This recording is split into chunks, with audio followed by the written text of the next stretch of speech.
It's time for another good idea, bad idea. Good idea. Not everything is going to be honky-dory in the next 20 years.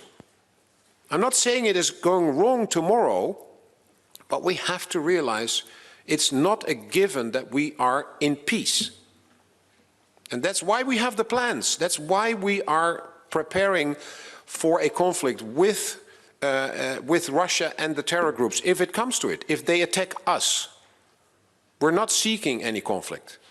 But if they attack us, we have to be ready. Bad idea.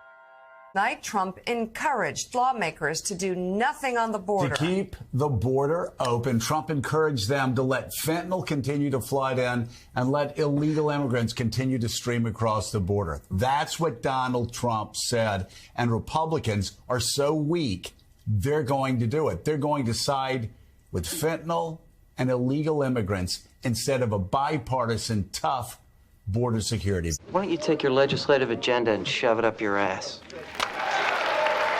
Please, Russia, please, please. Hey, would you rather have a nice guy that doesn't do anything or a horrible human being like Trump? Somebody said the other day, well, he had some psychological problems. It's this. It's not my salesmanship. It's what? This. He's very stupid. Very stupid. Not too bright. Very stupid. Stupid, stupid. Stupid, stupid. Stupid, stupid, stupid, stupid. He's the stupidest guy who ever played the game. The American people are suffering as a result of what's happening at the border, and someone running for president ought to try and get the problem solved, as opposed to saying, hey, save that problem. Don't solve it. Let me take credit for solving it later.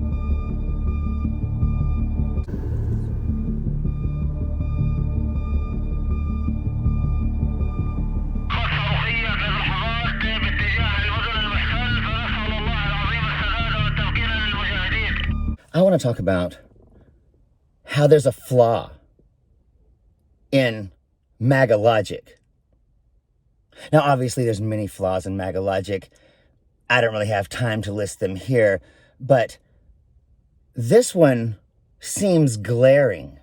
I think the border is a very important issue for Donald Trump, and the fact that he would communicate to Republican senators and congresspeople that he doesn't want us to solve the border problem because he wants to blame Biden for it is really appalling. Resistance fighters on paragliders soaring over the wall under cover from the rockets. Videos we obtained show them landing in communities inside Israel, the culmination of a plan that had been years in the making. On the morning of October 7th, more than 1,000 fighters from the Palestinian militant group Hamas broke through the 20-foot-high barrier that has long separated Israel from the Gaza Strip, a densely populated enclave that is home to more than 2 million people. The thing that's been really bothering me, and probably many of you, is the way Israel has been conducting the war in Gaza. And I'm reluctant to weigh in on this because it's loaded. I am a supporter of Israel's. I think it is right for the United States to have Israel's back. But I am not a fan of Netanyahu and the indiscriminate way in which he has been conducting this war. Now, it is true that whether or not it was under pressure from President Biden, that Israel offered another ceasefire in order to exchange hostages that Hamas rejected. But a few weeks ago, Netanyahu said that he is proud that he has prevented a two-state solution because, he says, a Palestinian state would be like Gaza has been under Hamas. Janina Dill, co-director of Oxford University's Institute for Ethics, Law, and Armed Conflict, says destroying graveyards violates international law, except under very limited circumstances. Cemeteries are not military objectives. They are, in fact, what international law would consider an object that is normally dedicated to civilian purposes, like places of worship generally. So this is protected from intentional attack. It can only be intentionally attacked or destroyed if it becomes a military objective. I think we can all agree that it's wrong to invade a neighboring country. Kill the parents. Kill the kids. Kidnap the kids. Take them back to where you live. And anybody who supports such an action is pure evil. Anybody who supports Hamas is fucking evil. Let's reject the idea that we should reserve a crisis for a better time to solve it. You know, that's people. What's interesting to me is there are a lot of angry people out there, and that's why the border crisis is the #1 issue for voters. I don't see how we have a better story to tell when we miss the one opportunity we have to fix it, and we go and say, you know, I would love to have fixed it, but it was election season, so I thought I'd wait. I'll go farther. Anybody who supports any such thing is pure evil. My point of view, we need relief today, and what we're trying to do will help him if he gets to be president. I will say to President Trump, if we can put this package together the way I hope it falls into place, that you'll have more tools to secure America than you've ever had. And it's not about one president, it's about a system. They may take our lives, or they may take our freedom. There's wiggle room. Let's make this a win-win for everyone. I could do a little sidebar here about the children that Donald Trump kidnapped, but that's a video for another time. I don't believe we should take this off the table. Certainly not to clear the way for a clean campaign debate season. Let's get something consequential done for the American people. That's how you instill trust in government and in your elected representatives, rather than paying fealty to short-term considerations. Know how a bill becomes law. Go back to Schoolhouse Rock. If we don't take the opportunity now, there will be 0 Democrat votes for exactly the same policy beginning next year. It is immoral for me to think you look the other way because you think this is the linchpin for President Trump to win. I do not want to be a part of history that fails democracy, and that's a failure if we don't find a way to fund Ukraine and Israel. What this video is actually about is Ukraine. CNN's Fred Pleitkin shows us now the costly lengths to which Russia is willing to go to destroy Ukraine. We must warn you, some of the images we're about to show you are disturbing. It's a sight Ukrainian troops in Avdiivka see all too often, a massive Russian armored assault force coming right at them. The Russian infantry moves with virtually no cover. The Ukrainians call these meat assaults because the Russian troops have virtually no chance of survival as Ukrainian drones hunt them down. They assault with a large number of personnel, the head of the drone unit that filmed the videos tells me. Assault after assault, non-stop. If we kill 40 to 70 of them with drones in a day, the next day they renew their forces and continue to attack. How is that different? You can't just invade a country because you're pretty sure the people there are mean. You can't just invade a country because you're pretty sure they have WMD. Invading a country and killing people is wrong. It's been going on for several months as Russian President Vladimir Putin seems hell-bent on taking Avdiivka. Russian vehicles under artillery fire as they get close to Ukrainian positions. The ground littered with dead and dying Russian soldiers trying to overwhelm the Ukrainian defenses here. The Ukrainians say they're holding back most of the assaults, but are outgunned and outmanned. We need more people, more military, more equipment. We need more ammunition, more drones, he says. Unfortunately, we don't have the amount needed to win. We need a lot. And if you make up the shit to get there, you're pure evil. And there's a number of answers to that. First of all, it has been Netanyahu who has played the Palestinian Authority against Gaza. It has been Netanyahu who has done everything to foster hatred for and rebellion against Israel in the West Bank and in the Palestinian Authority, by standing by while radical right-wing settlers and police kill Palestinians. It was under Netanyahu that Israel completely let its guard down, and that was in the wake of mass protests against his attempt to undermine the authority of Israel's judiciary. And that is coming to a head. And yes, Hamas embeds itself within the populace and in Gaza. But also, yes, Israel has been dropping 2,000-pound bombs indiscriminately in many cases, killing thousands of innocent civilians. More than a dozen cemeteries like this one in Jabalia desecrated by the Israeli military. Gravestones destroyed, soil upturned, tread marks leaving little left for the living to honor their dead. This is that same graveyard before the war. 1 month later, a series of tread marks can be seen on the northwestern edge. It is no exception. A CNN analysis of videos and satellite imagery found that 16 cemeteries have been damaged or destroyed by the Israeli military since it launched its ground offensive. As Israeli forces push deeper into Gaza, they crushed the graves of thousands of Palestinians between November and January. Now, I have Israelis in my family. And let me tell you, I hate Hamas. But I can honestly say, I hate some of the things that Israel has done as well. Things go wrong in war, and Hamas started this by slaughtering 1,200 Israelis in the most brutal and monstrously barbaric ways possible and took about 240 hostages. But the way Israel has conducted this has created a backlash against Israel. Palestinians have been screwed over by pretty much everyone for the longest time, but it's especially incumbent upon us who support Israel to hold them to a standard that respects fundamental human values.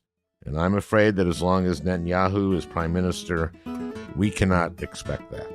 In some cases, like this cemetery in the Shujaiya refugee camp, Israeli bulldozers turned cemeteries into military outposts, parking armored vehicles behind freshly raised berms. The damage is often deliberate and progressive. Over 2 weeks in December, the military bulldozed more and more of this cemetery east of Khan Yunis, building defensive fortifications. CNN witnessed firsthand the results of Israel's bulldozing of graveyards while embedded with Israeli forces last week. The armored personnel carrier CNN was traveling in drove right through this cemetery in Al-Burej on a freshly bulldozed dirt road. And then there's this. Tombs opened at a cemetery in Khan Yunis this week, bodies removed from their graves. In a statement, the Israeli military acknowledged exhuming bodies from the cemetery as part of its search for the bodies of Israeli hostages. An IDF spokesman could not account for the damage to the 16 cemeteries identified by CNN. But how does anybody not hate what Vladimir Putin is doing? Fence points a massive coke plant at the edge of town. And that's where these guys are setting up their defenses. Under constant fire, elite snipers from Ukraine's Omega Special Forces. Here, they have the cover to hit advancing Russian soldiers. Their anger visible in the hoodies they wear for our interview. With the weapons we have, at distances up to 1,300 meters, the effectiveness of our work is 90%, he says. For that kind of precision, they need to keep their weapons in pristine condition all the time, they say. How can you sit there and pretend to care so much about the children of Israel, but you apparently don't give a damn about the children of Ukraine?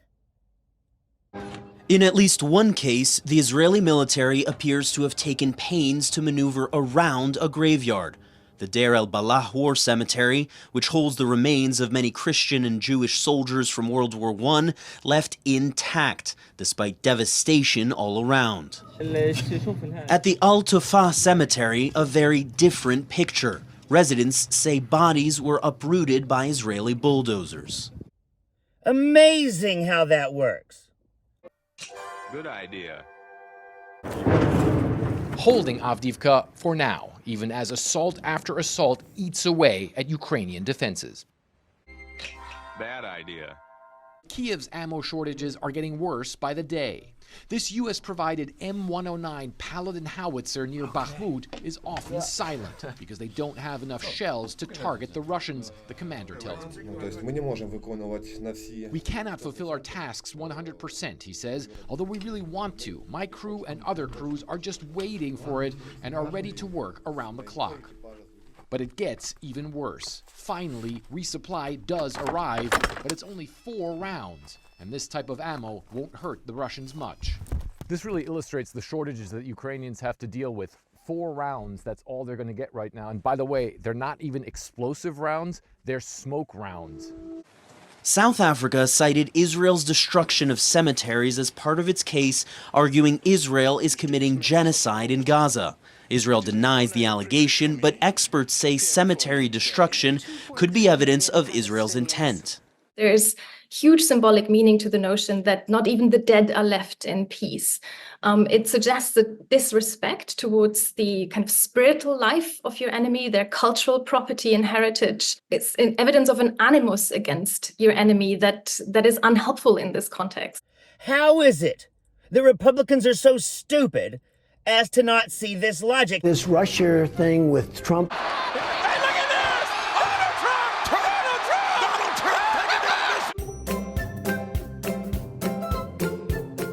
And let me tell you, I know how and why they're that stupid. It's because of Iraq. The Israeli military is still desecrating graves in Gaza. At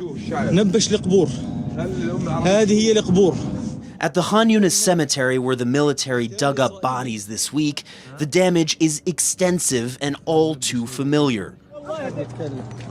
Tombs destroyed, shrouded bodies sticking out of the soil, the dead roused from their final rest. Republicans are pre-programmed. These are bad people. Let's go get them. Sounds good. America's not gonna stand for that shit. Love it or leave it, goddammit. And on the 3rd day, God created the Remington bolt-action rifle so that man could fight the dinosaurs and the homosexuals. Amen. America,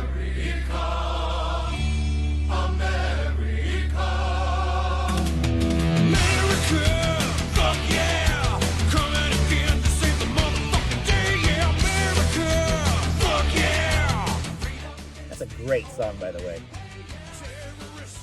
And it's fucking exactly right. These shells will barely explode on impact. It's almost like firing cannonballs in medieval times. But the commander says sometimes it's all they can do.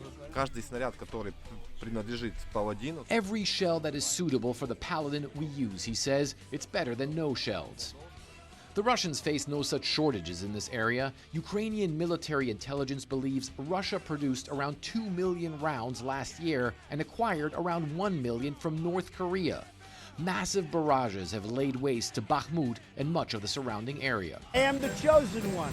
He's an idiot. So all you Republicans out there can pretend to care so much about the children of Israel. And any Jewish person out there who's a Republican, or maybe you know a Republican, who's Christian, ask him if Jews go to heaven. Go ask your Republican friend who swears that they support Israel and love the Jews.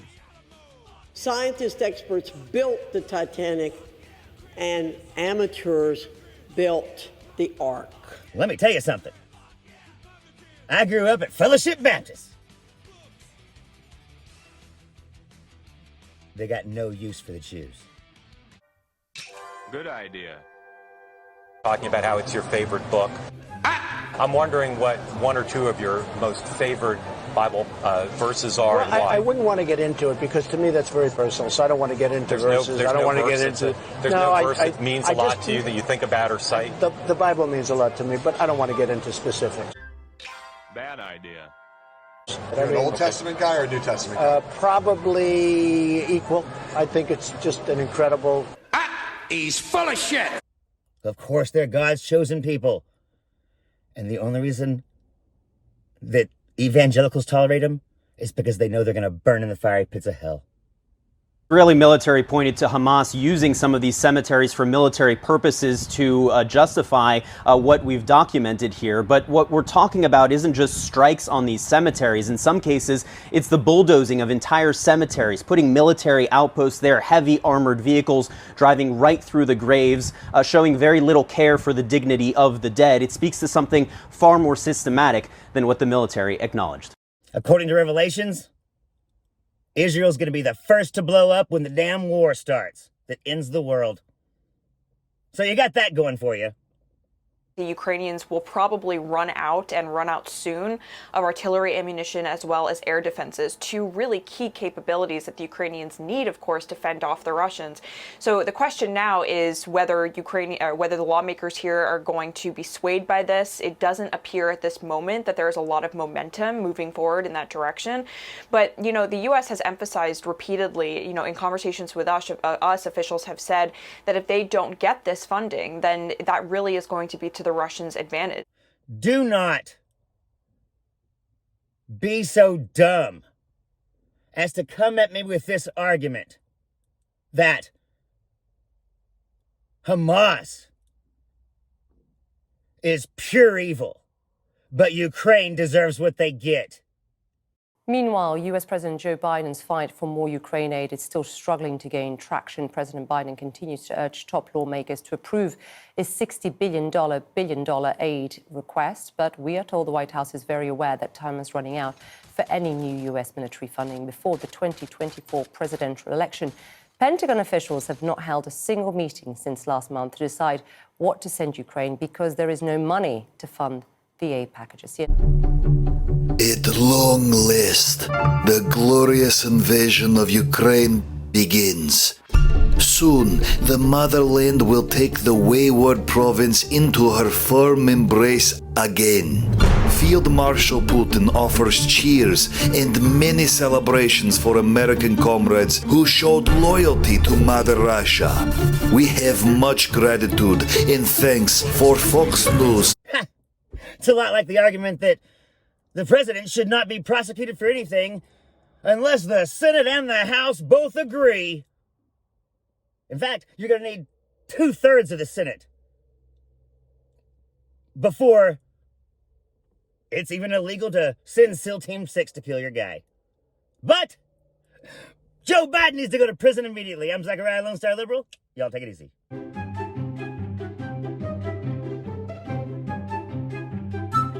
Look at my African-American over here. So we have an African-American guy at one of the rallies a month ago, and he's sitting there behaving.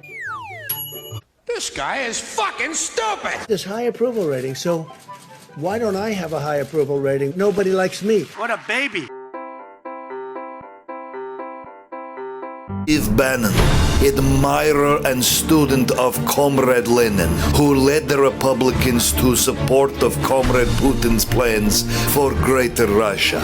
We thank GOP Comrade Senator Joshua Hawley, who blocked enemies of Russia that the warmonger Biden wished to appoint to his regime. Russia waits 40 years for American Republicans to throw away disgrace of Ronald Reagan. Republicans say they stand for America. Comrade Putin knows better.